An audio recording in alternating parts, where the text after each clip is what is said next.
Oh, there we go. Okay, so good morning, everybody. Welcome to Talking Niagara. How was your weekend, Mike? Great weekend. I think it was the best weekend of the whole summer so far. No rain, nice and sunny. Um, Unfortunately, found a little bit of oil in the Welland River again, but I was just going to say that oil slick seems to be back. yeah, found a little bit more Is oil in that the Welland. because the damming stopped or didn't work?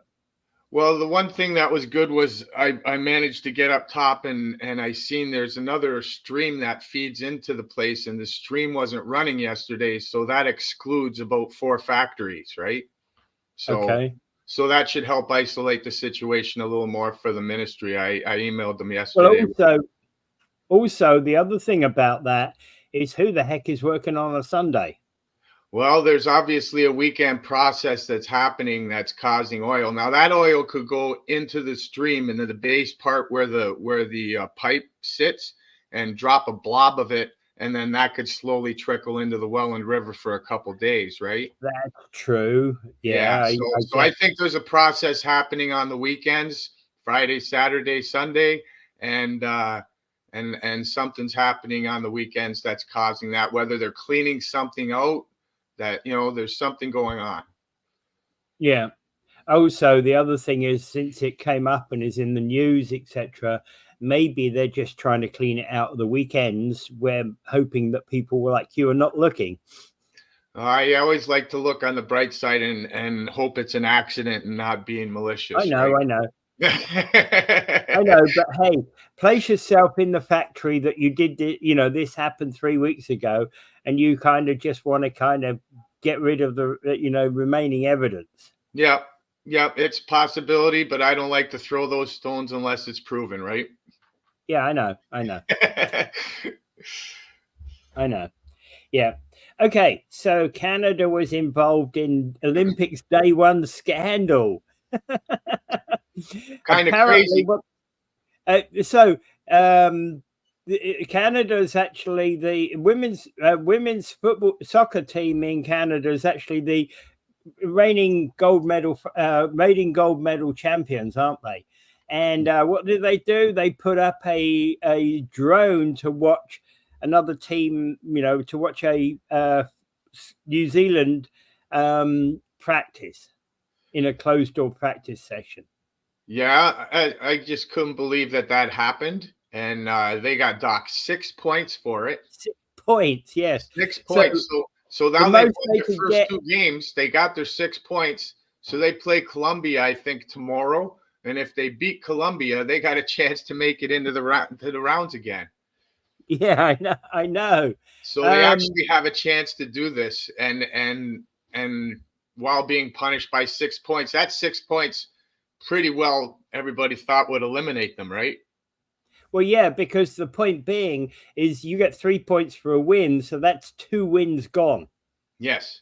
You've kissed goodbye to 2 wins. So even if you win, the only thing that would actually save them is if they win both those games, let's say 6-0, right? That would give them a 12-point advantage. Because Yes. they don't lose the goal difference, so they'd have a 0 points with a 12 goal difference type thing. Yeah, unfortunately, they only got 3 goals to go in, but Well, yeah, I know, but you know where I'm saying. You know where but I'm they got saying the with that. two. Yeah. But they do have the 2 wins, which is shocking. Now, why they would ever do this in the first place, it really boggles my mind because Yeah. in today's day and age, especially with drones, right? A Yeah. drone could be considered something more than just taking pictures, and to use something like that against the team that she already coached, she already knows what they're about. So that doesn't make sense. Yeah. Yeah. The whole thing is bad, and you're caught cheating, and you get what you get, right? and it's like, why Canada? That's the We're kicker. not. When you're the defending gold medal champions, which means you have a skilled team, you don't need that extra edge. Yeah. Yeah. I'm not going to comment upon their anybody's chance of winning, but I would think that would hit them hard. Yeah, I'll be really shocked if they beat Colombia and make it to the medal rounds. That'll be a shocker. But Well, I'm rooting for them. Of course. I'm still rooting for them. They lost the 6 points. They got their coaches sent home, coaching staff sent home. So to be able to pull off the 2 wins is actually miraculous, right? So we'll see what happens tomorrow. For them to do it, I find it despicable. I don't think too many Canadians are very happy with the cheating aspect of that and the reasoning behind it, because you can't come up with a reason, right? Well, the whole point about secret training sessions is because in a session, in a field like this, every team's given small amount, like an hour's worth of secret training, because you've got to be able to play those kind of, how are you going to do the free kick? Right. That type of thing, right? Yeah. How are you going to do those special kicks that you're going to do? Yeah. How to loft it into the center to, how we think we're going to loft it into the center when we play this team. Right. So I don't think anybody was very happy with them doing that. Yeah. And the reasoning to do it just doesn't make sense. There's no sense behind it at all. Especially when they said the players never watched those films that they did anyways. It was probably the coaching staff watching it and then directing the players after that, right?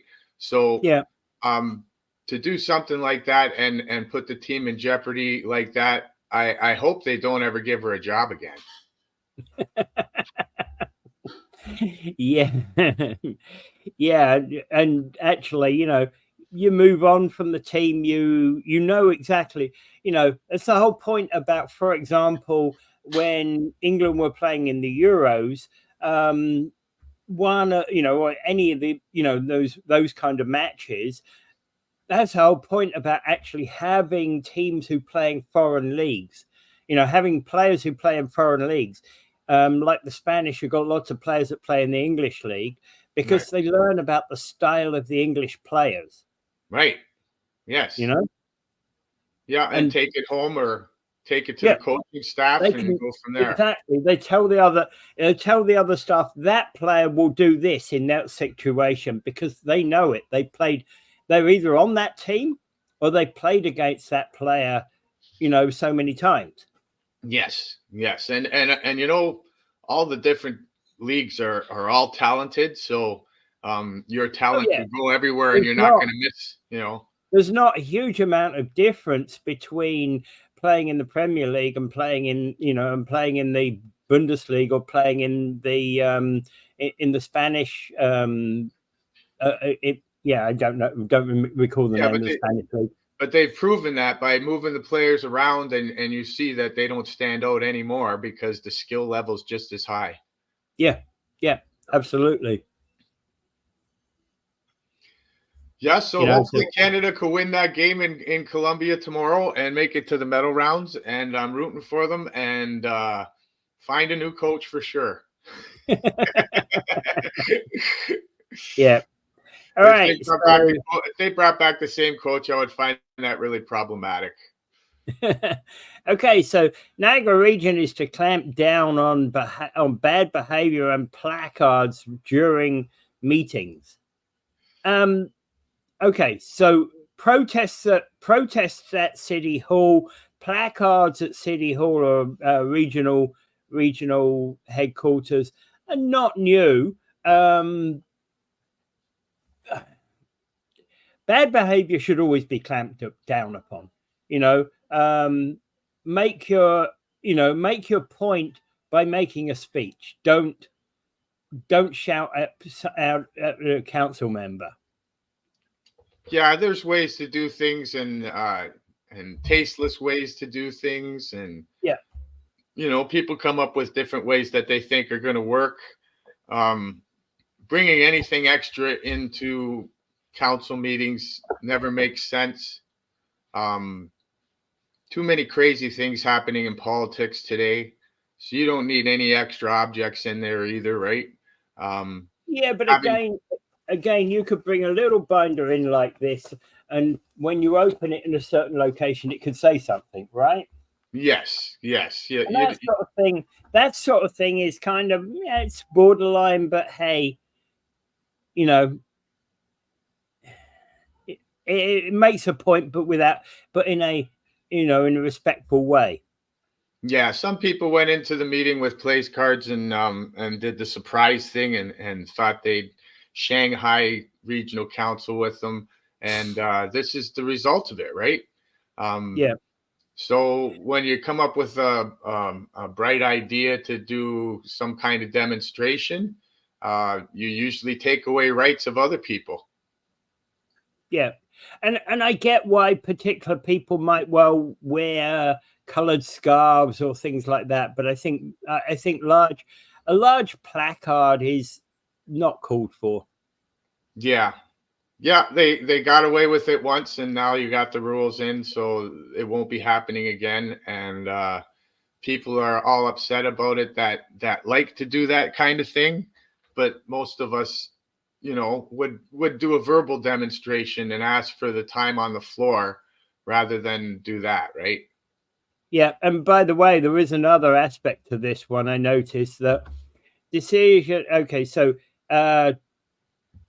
basically, local Palestinian community have addressed council and committees with complaints about being silenced and repeatedly accused councillors of anti-Palestinian racism, favouring Israel after the municipality's headquarters was lit in blue and white colours of the Israel flag after the October 7th terrorist attack by Hamas. Well, I also think that, hey, turn those frigging lights off. Don't support either side. Yeah, I always say it should be a call for peace, right? Yeah, You want yeah, to make a exactly. demonstration, it should be a call for peace, not a Yeah, call for either side, right? yeah, Um, exactly. both sides are causing problems. Both sides have caused this war. It is a horrible thing to see what's happening, uh, but you can't pick a side. You have to say call for peace all around in Yeah, general. And if you make that stand, I'm behind you 100%. As soon as you yeah, get somebody going there for one side or the other, I understand what you're standing for, but I believe in all around peace. yeah, yeah. And the point being is, I also understand why, members of our local Palestinian community were angered by the turning on of those lights, right? Yes, yes, I agree with them that you should not be picking sides 100%. And if Yeah, there is money going into war from Canada that's helping feed the war, then I believe that you could make a stand against that too, and you're right.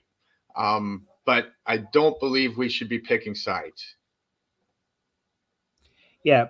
And Laura Ip is basically saying, given the misinformation that's being circulating online, she wanted to make clear the changes regarding signs, flags, and props were driven by a motion at March 25th meeting regarding workplace harassment of staff, and the display of signage in council chambers has nothing to do with Palestine.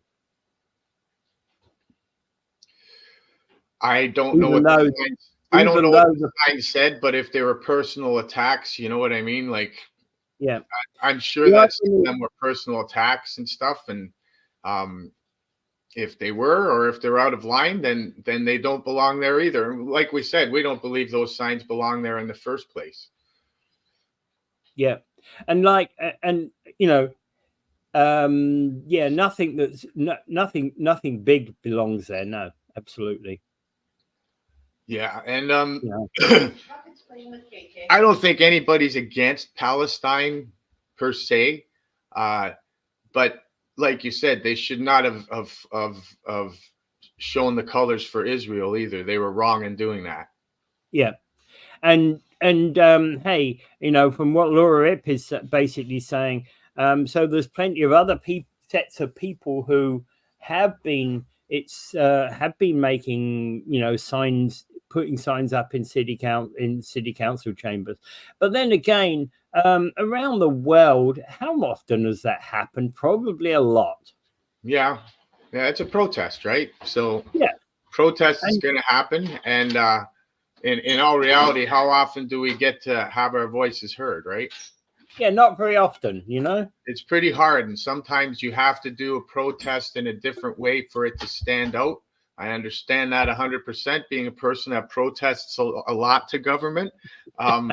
But there are places that you could use signage and places that you don't, right? You're in an enclosed space and in a small place like that, you don't need the signage like that, right? If you're outside, you're trying to make a point and you want people to read your point, that's the place for it, right? Yeah, put your signage outside, make your demonstration outside. When the meeting comes inside, leave the signs alone. Yes. Yeah. And it's a common sense thing if you think about it, right? Yeah. I mean, nobody will nick your signs if they're left on a nice tidy stack on the lawn. Right. Right. I've been there and I've done that. So yeah, it works. I mean, and it's just a mutual respect, right? And the point about any demonstration is make your point, and move on. Yeah, and I'm starting to, you're getting demonstrators staying weeks at a time. That becomes an occupation, not a demonstration anymore. Yeah. I always believe in having the right to demonstrate and having the right to hear your voice. But you cannot. We do it, and then, like you said, we go home. Staying there for weeks at a time is an occupation. That's not a demonstration. And now you're starting to do something to other people's rights by doing that. Nobody's rights are more important than any. That's why you're making a stand. So why would you think you have a right to tromp on other people's rights to make your point? Yeah, exactly. And the point being is that, and this world is full of lots of different, different viewpoints. Right. 100%. And what might be crazy to you is sane and sensible to me. Right. It's just like a rich politician making a procedure that hurts a poor person and looks right over top of it. Right. It's the exact same kind of scenario. You can't forget where you came from. So I don't know. If you're making a point, your point should always be something that applies to everyone and not just anyone. And if you're making a stand, sometimes it's because you're being overlooked and you're being harmed by this, and people are not seeing it. So sometimes that stand is needed, and sometimes that stand is needed to be loud, right? Okay, so I do have one quick question about this. One of the things that in the picture they're showing in this Niagara Falls Review article, in the picture they are showing what are clearly Palestinian scarves, right? There was also actually one that I think was more Jewish than Palestinian, but they're wearing headdress and scarves that are following a particular people. Now, it asked Daryl Bernhardt, the regional chair's chief of staff, if regulations would ban things like black and white kafaya, as some critics complained, right? And we were surprised to see that some of that information shared on social media because it's not based on any facts, said Bernhardt. Right. And it makes sense, right? But again, where is that not acceptable? For example, you could go in there with a coat on a cold winter's day and take that coat off and be wearing a t-shirt with a swastika on it. Right. Right. And again, to take something like that, for example, are you wearing a swastika because you believe you to be a Nazi and you believe that you're righteous, or are you wearing a swastika because you believe somebody at the town at the meeting, somebody else at the meeting is a Nazi? Is that what you're claiming? Yeah, there's always a double-edged sword, right? With anything that Yeah. you put out there. Personally, you'd never see me wearing a t-shirt with a swastika on it for anything. Yeah, me neither. Me neither. It's a world-class signature of people that nobody likes, right? Yeah. One moment. It's also an idiotic symbol to use in a demonstration, you know, because how do you use it? Most of the time it invokes horror, and most of the time it's not, you know, the horror it invokes, you know, is just puts up too much emotion. All right. So where were we with this? Okay. Yeah, I was just basically saying it puts up too much emotion, that flag, right? Oh, yes, very much so. Yeah. Very much so. Right. It hits the hearts of too many people. Yeah. All right, let's move. Let's just see if we got any comments that relate to this. Hamilton banned signs years ago. Yeah. Good morning, Karen. All right. Yeah. So, okay. Probably the best thing to do, as I say, demonstrate outside. Leave the signs on the lawn and come back and come back and pick them up later on. Yeah, I think it's a common sense thing, and some signs can really be not very nice, right? So I think some people pull out. I also think that people need to think about the signs they're waving around. Yeah, so sometimes they'll pull out a sign to Shanghai somebody, and it'll be a personal dig or whatnot, and that's another reason why signs shouldn't be allowed. So I agree with it 100%.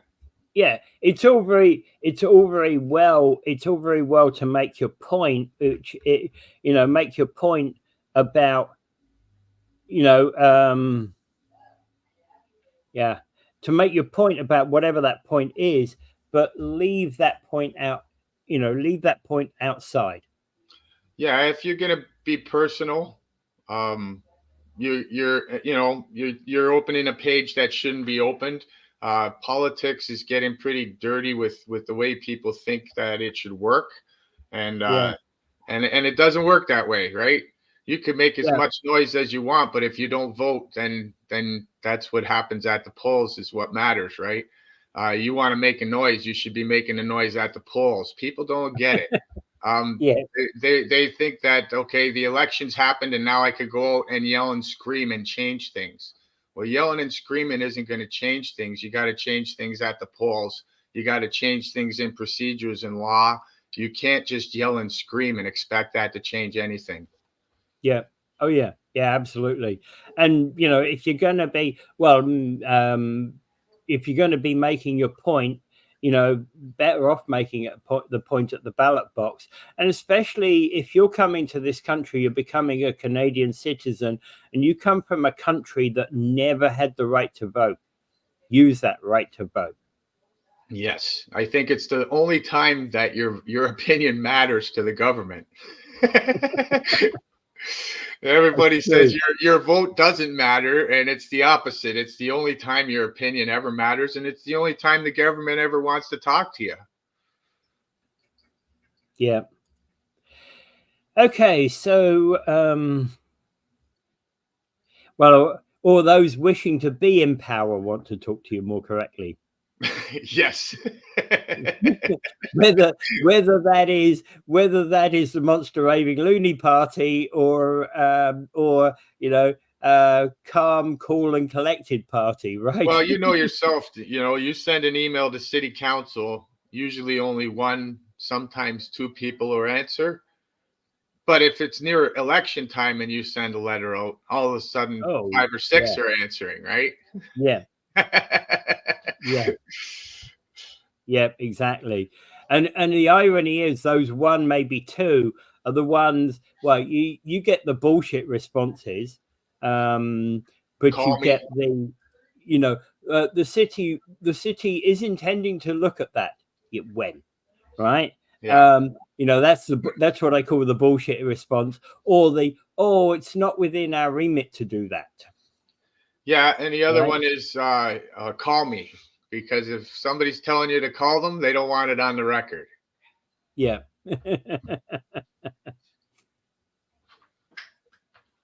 When in fact, actually, you want to make it on the record.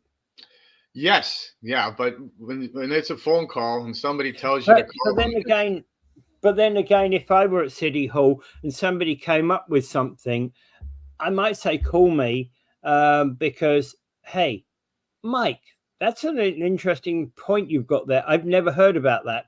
Give me a briefing. Mm-hmm. Yeah, right? but That doesn't mean to say that I agree with you, but that just means to say I want to find out more. Yeah, and a lot of people also know that emails are legally binding. So they don't want to have that on the record conversation in case you're mad and you might say something wrong, or vice versa. Yeah. Well, and the point being is that I can have a quick 5-minute conversation with you just to understand that I'm understanding your message right. Yes. Yeah. Emails could be construed wrong with the way you write, because everybody writes differently, right? Yeah. And the problem with an email to somebody who, how do you know when an email is a joke, or said in good humor, or is actually very deadly serious? Yeah, and I had a time when I had a federal officer doing an environmental thing once, and this was when I was younger, and I went off on him in email, and I was really angry, and he says, the federal officer emailed me and said, Mike, phone me. So I phoned him up, and he says, listen, the next time you're upset, you just give me a phone call, because emails are legally binding. And if you're out of anger, you type something wrong, you could be legally held liable for the words you use. So he said, the next time you're upset and you think you're going to go off, he says, I'm with you 100% on everything you're doing. But if you're going to go off, he says, give me a phone call instead of doing an email. So it was a lesson learned, right? Yeah. Well, the point about that is if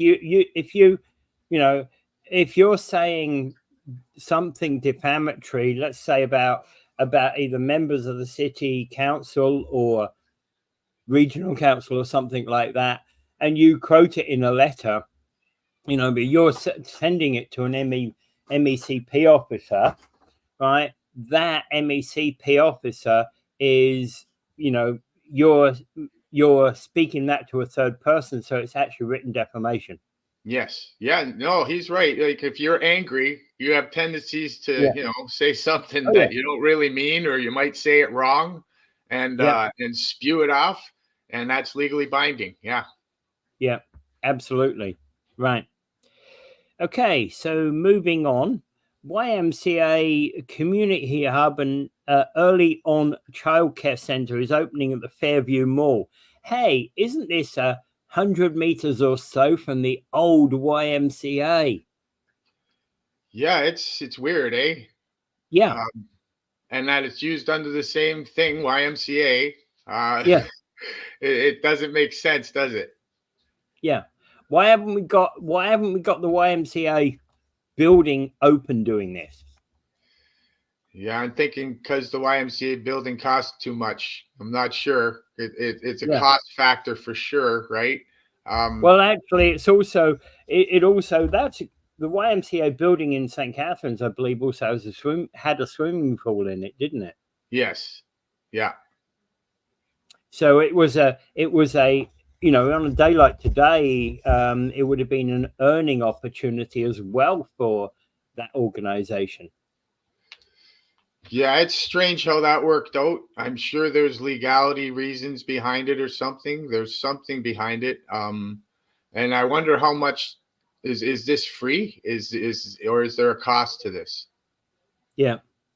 Well, yeah, exactly. And it's like you're going from a building the YMCA owns or jointly owns with the city, to presumably renting a shop unit within the Fairview Mall. Yeah, so there's a And cost to that, and must be an extra cost. yeah. I Well, you know that's going to cost you. That's probably going to cost you $3,000 to $5,000 a month. Yeah, and they're looking at that $10 a day childcare thing throughout Ontario and Canada and all that. Is that included in this idea, or? I don't know. I Yeah. don't know. Yeah. We need childcare centers like crazy. Probably especially more in the summer because no school. So well, yeah, and people have to go to work, right? Yeah, you know? so especially in the summer, you got your summertime camps and stuff like that that are created for, you know, to take care of people that have two parents working, right? Yeah.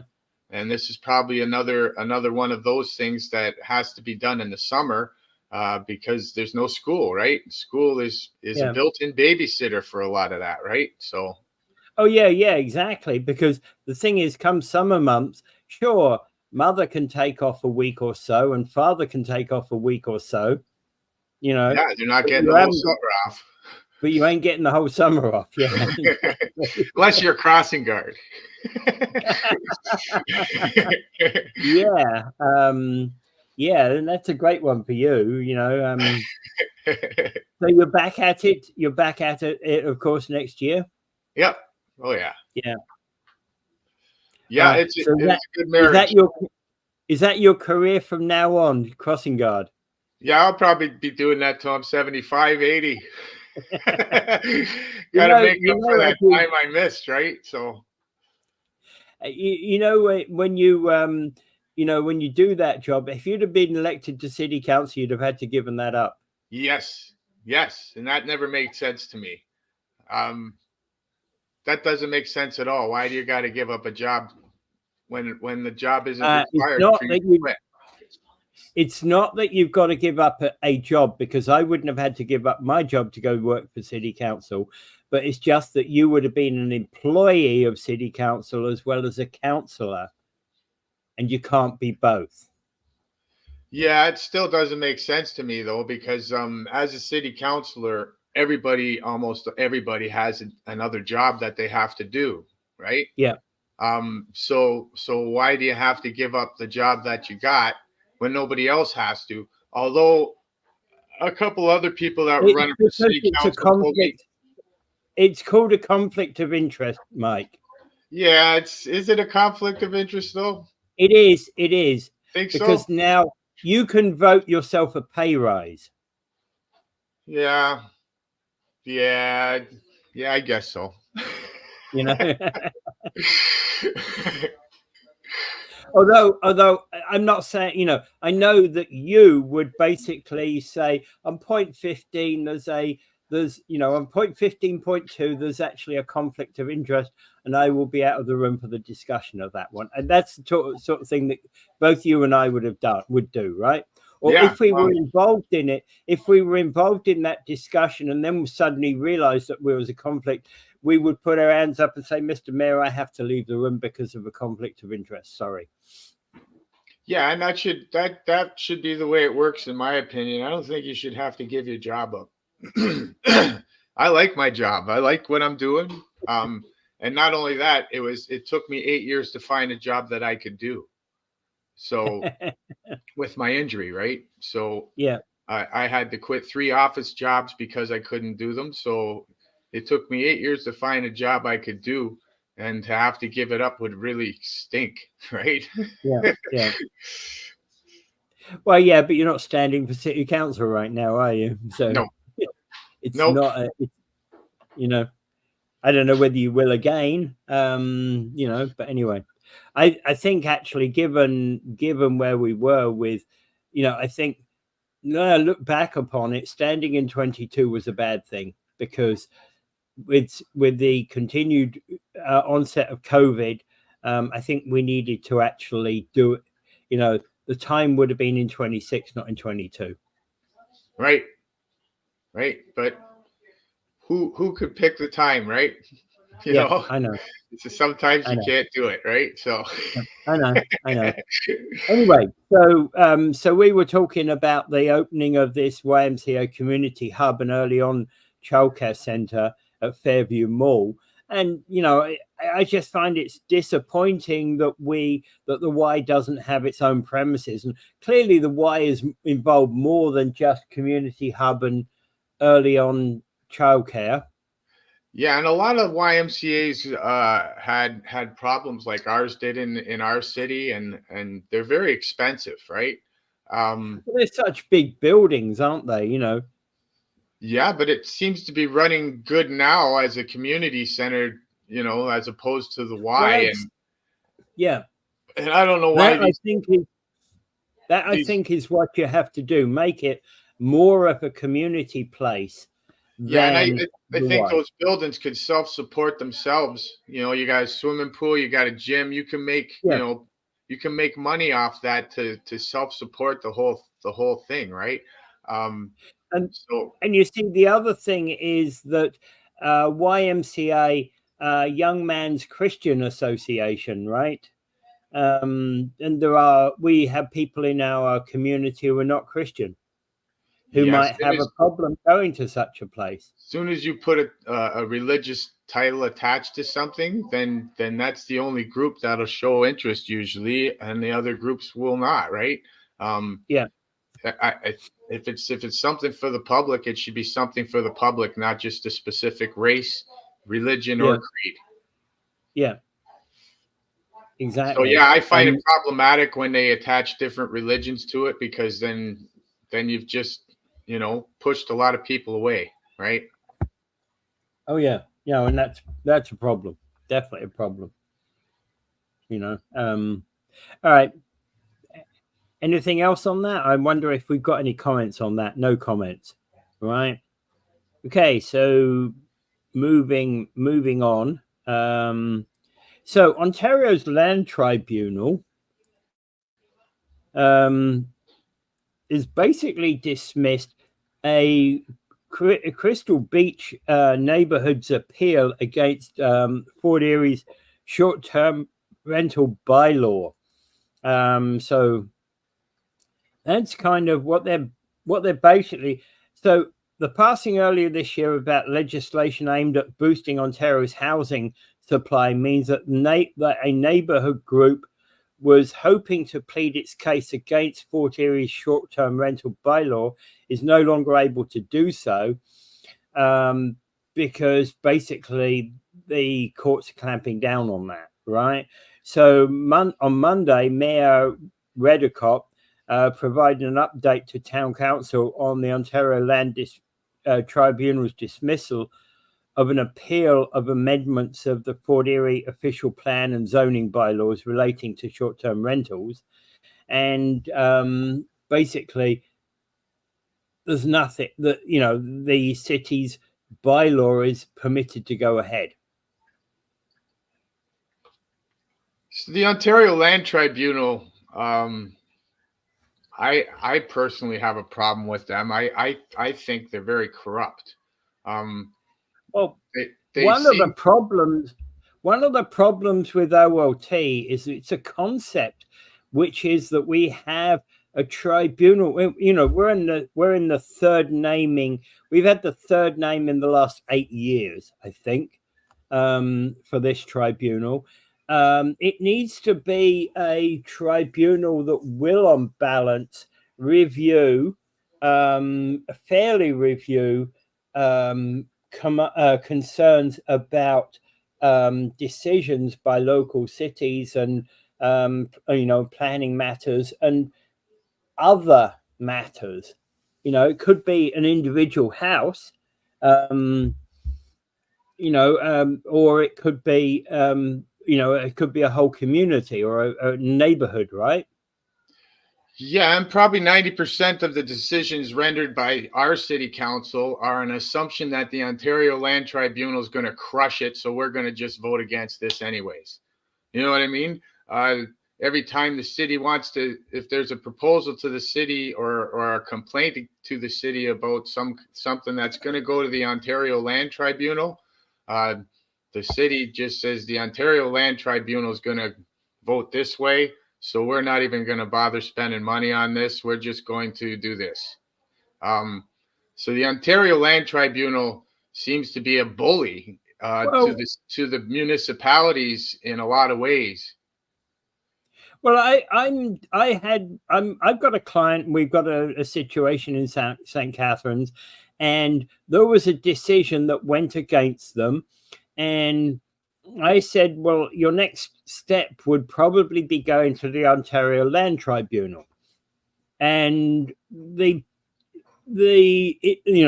client basically said he couldn't do that. Right? He's wanting to look for other alternatives, and so he's pursuing other alternatives right now. But one of the things that I have said is if he wants to reapply for his situation, he has to take into consideration the fact that if he gets turned down again, this time we go to the tribunal, but we plan it in advance. Right. So was this this particular case on the one where the murder was done on the Chippewa Parkway?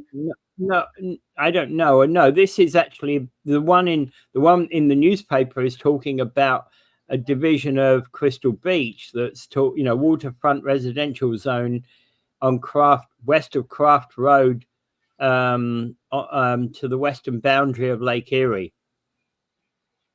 So a lot of that community is already very, very beach related, isn't it? Yeah, and it's expensive properties too. Yep. Yeah, and there's a lot of owner occupied bed and breakfasts, as well as what do you call it, accessory dwelling units and the like, that all have short-term rentals within them. Yeah, this is cottage country too. There's a lot of cottages from people from the United States that go here. Yeah. There's a lot of wealthy people that have cottages in this area too, right? So I don't know. The Ontario Land Tribunal is a nightmare for environmentalists. The Ontario Land Tribunal seems to be a nightmare for the municipalities. So they just as the laws change, the Land Tribunal changes drastically, right? So there's so many things from every 4 years that there's a new change, right? There's another change, and it's crazy. Well, actually, the whole point about a lot of people view is that the Ontario Land Tribunal will basically just take the city's position on most things. Yeah, and developers' positions too, and it seems to be corrupt, or it just seems to be in the favor of developers. And it's so when it seems to be biased that way, everybody thinks it's corrupt. Yeah, and okay, so big problem here about any tribunal is that tribunals need to actually listen to the facts that are presented in front of them and decide based upon the facts presented. And there will be things like case law, which says that in this circumstance, you do this, right? And in that circumstance, you do that, right? So there will be case law that is out there about, for any tribunal area. But, and there's overall case law, which is, how you treat people within a court of law, which is applicable as well. And each of those tribunals need to be a lot more independent, a lot more thinking, if you know what I mean. Yeah, well, this one doesn't seem to be.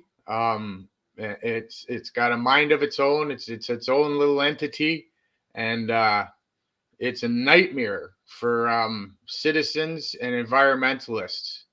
Every time you put in an appeal to these people, it never works. You could even have the most common sense argument, and it doesn't even make it through. It's a frightening thing in my mind that when you can't trust a tribunal, it's almost like the WSIB tribunal. WSIB tribunal is a joke, right? Yeah. They have non-medical experts that make decisions over medical experts, and it's a joke. So when you got a tribunal that people don't trust because they've seen the outcome of their decisions through the years, you have to question it. Oh yeah, yeah, absolutely. And that, that basically makes us question a lot of stuff, really, doesn't it? You watch the look on a city councilor's face when they say we got to go to the Ontario Land Tribunal, and most are in a panic. Like you don't know what's going to happen once that happens, right? Yeah. Oh yeah.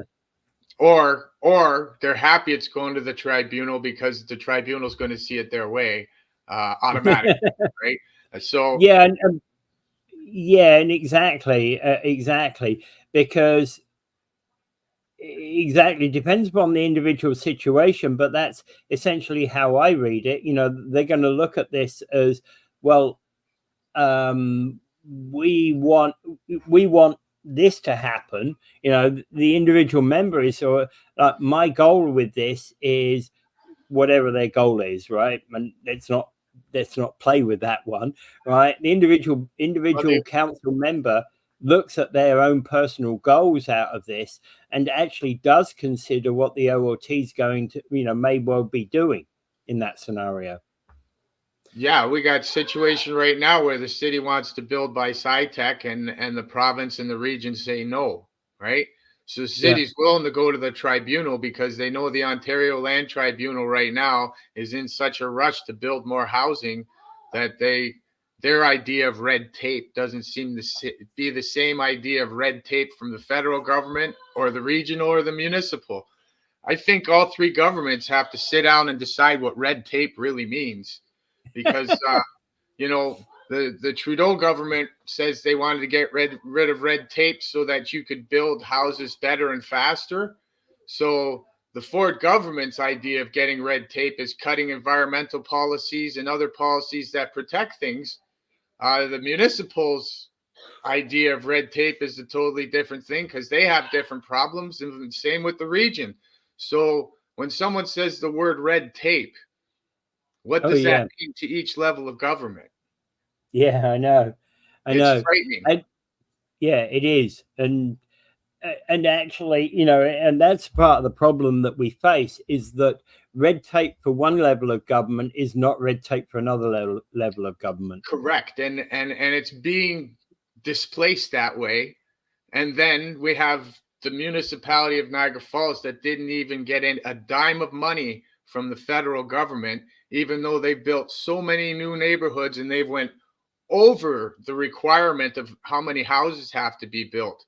But they never met the requirement for the federal government's build homes better and faster. So they never got the money for it. So what red tape did they use that was different than the red tape the federal government wanted them to use? Yeah, but St. Catherine's got that money where we didn't. Yes. So and equally well, though, in St. Catherine's, you and I talked about non-starting propositions. Well, they knocked down Gord's Place in James Street because they were going to build this 30-floor condo. And, I wasted my breath talking about how stupid it was to build a 30-floor condo with zero parking because it never got built anyway. Yeah, but it wasn't a waste of breath because the stupidity has to be put out there. These ideas of building buildings and having no parking, people are living there. You have to have parking, right? Yeah. Oh, yeah. And the thing is, I accept what Angela says about needing to improve transit, but building a 30-floor condo unit with zero parking is not improving transit. No, as a matter of fact, you're going to cause more traffic gridlock for deliveries to that building. Where do you deliver stuff? You know what I mean? Like there's a lot of outcomes from that, right? If you have no parking facilities, then where do people go when they visit you? Yeah, There's absolutely. just so many different things that fall out from that, right? You can park in that. You can park in that car park just around the corner from us. Yeah. Yeah, would that be the car park that Hamilton wants to build a new skyrise on because there's no more room to build anything? Well, and then the car, you can park in the car park around the corner from us, but then so is the new 15th floor apartment building said you can park in the car park next to us, right? Yeah, well, Which is exactly the same car park as the 30th floor condo is saying you can park there. we witnessed down in our tourist area how parking off site is a mess, right? Just creates these traffic problems, and people that are at their hotel have to phone for the ride to go get their car and wait for that ride to go get their car, or they got to park their car a mile and a half away and walk back to the hotel because they don't want to pay for that ride to go. It causes a lot of problems, right? Yeah, too much. And if you're staying in a hotel, pay the $15 and park your car there, right? Leave your car parked there, right? Yeah, for sure. Because if you park it a mile and a half away in a neighborhood you don't know, chances are it's on the container in Montreal tomorrow. Yeah, that's and we've seen it down in the tourist area. When there's no parking, it's just a disaster. So yeah, I think your argument was needed to be put out loud because the idea is stupid. Yeah, and whilst what Angela, I appreciate what Angela is saying about the need for better, better public transit. 100%.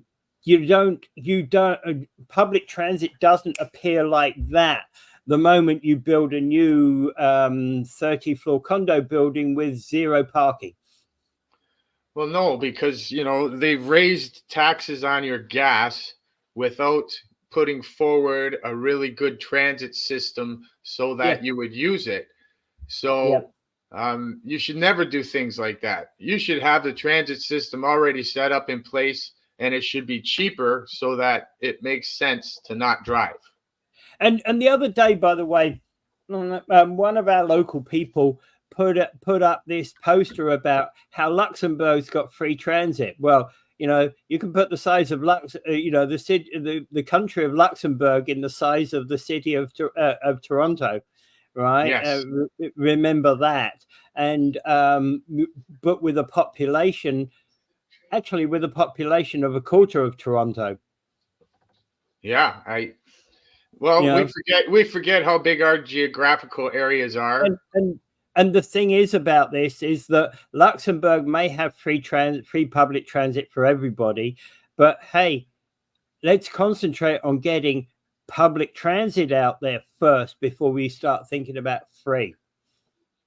Yeah, we got a long way to go on different ways that you should be able to travel if you don't want people to drive their car. And that should be done before you implement the tax. And that's a horrible thing. A horrible way to do things is to be reactive instead of proactive, right? And we should have learned these lessons a long, long time ago, and we're still shooting from the hip on ideas when we should be proactive. You should put forward all these different transits and have them in place before you raise any taxes on gas, right?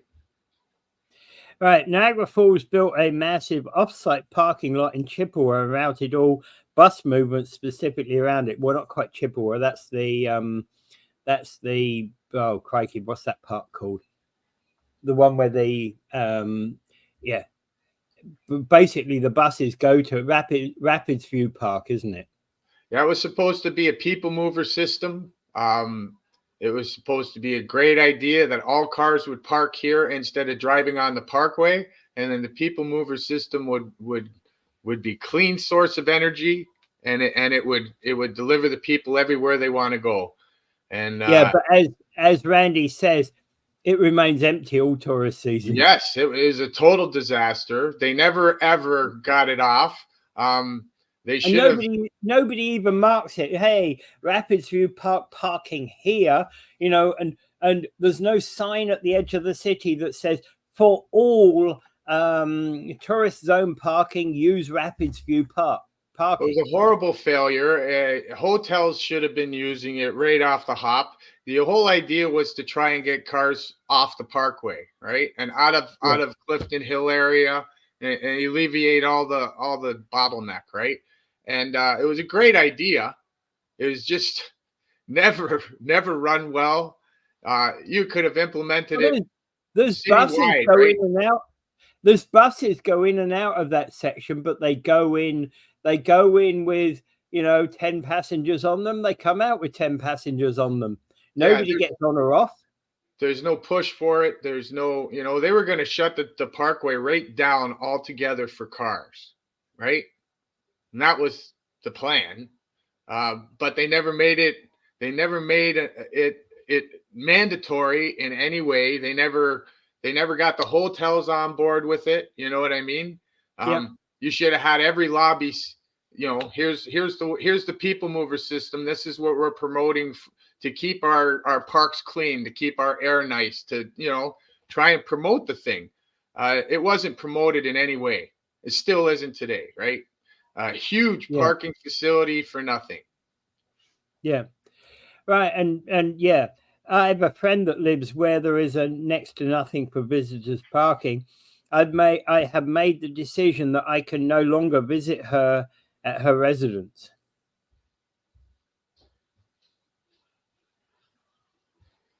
Yeah, where would you park, and how far do you have to walk to visit your friend, right?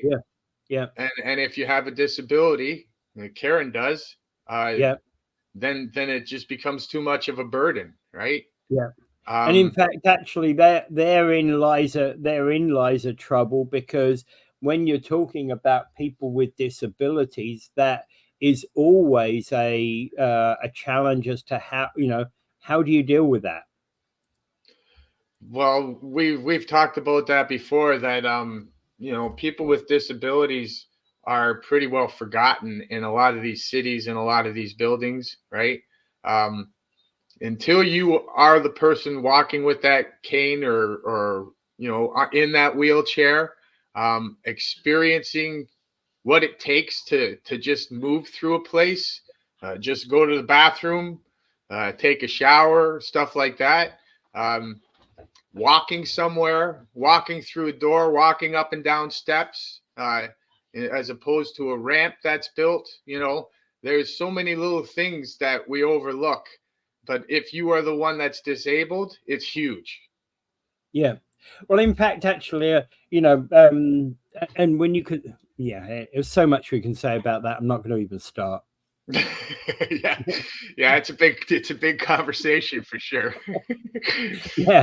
Because it's almost a dozen thoughts went through my mind at the same time, and I'm thinking, well, if I can't say that and that and that and that all at the same time, because it is absolutely crazy, and we should treat our people with respect. Yeah, it's, for instance, is in the winter when you're waiting for a bus at the bus stops, they should have a walkway carved out into the snow, because a lot of times there's snow banks there where the buses stop, and then the person with a disability has to climb over the snowbank to get into the bus. Just an example of things that are overlooked, right? So. Oh yeah. Yeah, and the thing is that's actually kind of, when we get snow in the house, even though the plow dumps a lot on our frontage, the first thing I do when I'm coming from the front door is clear away the mess so that I've got an exit to the road. Yeah.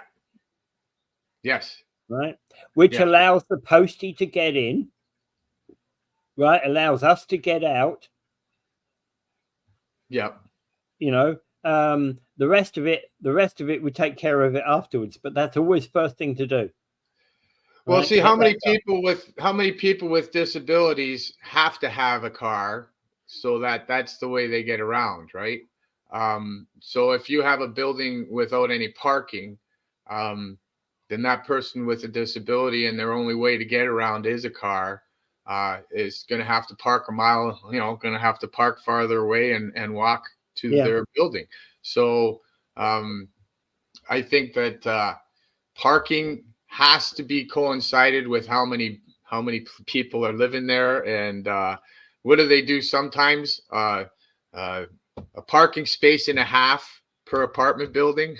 Where they get the half from, I don't know, but that's kind of how they calculate it out. Well, in fact, actually, there's a when I used to live in Munich, their policy, this was in the 90s, of course, a slightly different era, but they were hot on public transit even then, right? But if you built a like a 10-floor tower block with four apartments on each floor, and they were basically built. Their policy was that you had to, for the underground of that building, you had to build 1.1 parking spaces per bedroom. Right. So if you lived in a 3-bedroom apartment, that basically meant that you had a 3.3 parking spaces, which basically meant that you had 3 parking spaces for your family, but there was then visitor parking for the block. So that just makes sense to me, because you usually have 2 cars at least, right, per family. Yeah. So if you're looking at an apartment building and you don't provide parking for the people that live there, what are the people that are visiting going to do? And Randy West makes the point: those that need parking don't rent or buy in buildings or areas without available parking. 100%. Right. Yeah. Right.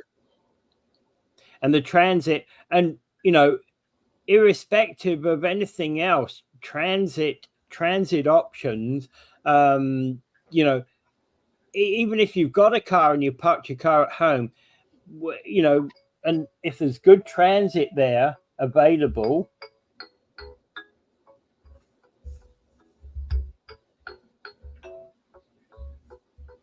Oh. Right. Anyway, if there's good transit available, you're never gonna, you've got options.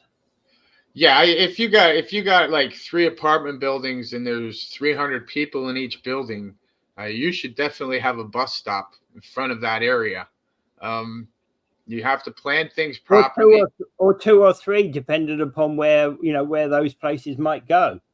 Yeah, you have to plan things properly. If you're gonna put a high population in a small zone like that, you have to have transit for that area, especially if you're suggesting that we move away from gas cars like they are suggesting.